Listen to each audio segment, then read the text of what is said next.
In this video, I want to talk to you about goal setting and how in actual fact, goals can hold you back. Now, I know that's not what's said out there. Most other people online, all they talk about is goals and how they're amazing. If you really look into them, goals are exciting. You set them at a time of weakness after a bad week or a bad month or even a bad year. And those goals are the turning point. It's when you get excited of no more of this shit or no more of this depression. In a year's time, I'm going to be here.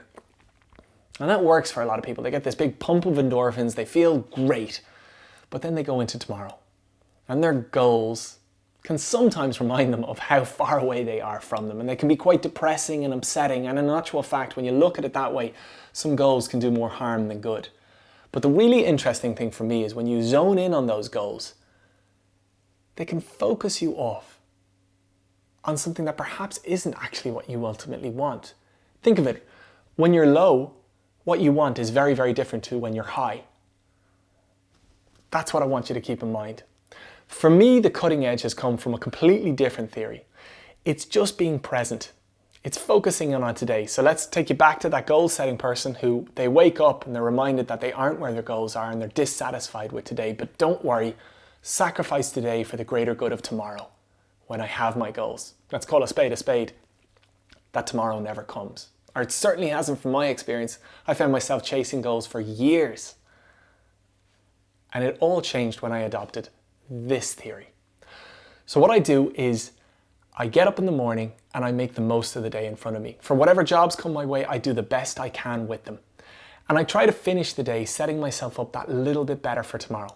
That could be the simplest thing, like setting out my clothes for tomorrow. It could be meal prep.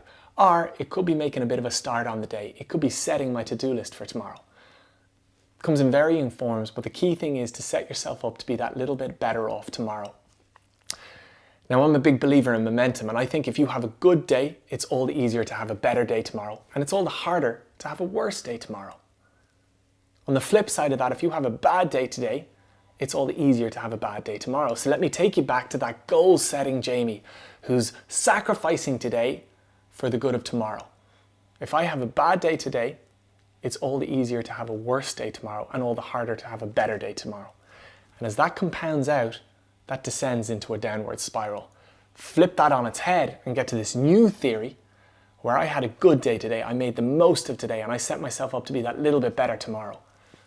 Good makes it all the easier to have a better day tomorrow and all the easier to have a way better day down the line. And as that effect compounds, let's call a spade a spade. If all that compounds, you're going to end up in a world entirely different to all that you could even imagine. And that's why I say to so many people that actually, if you set goals, they'll constrain you. But if you just focus in and be present with today, make the most of it, set yourself up to be that little bit better tomorrow, that effect will compound and over time you will end up in a world of difference, a really exciting one and a much more fulfilled one.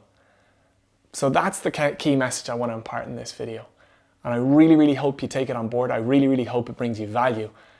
And let me know in time the value it brings, because for me, since I adopted that, I can't look and laugh at goal setting, and I can't but feel a world of difference in my life, and I hope you do too.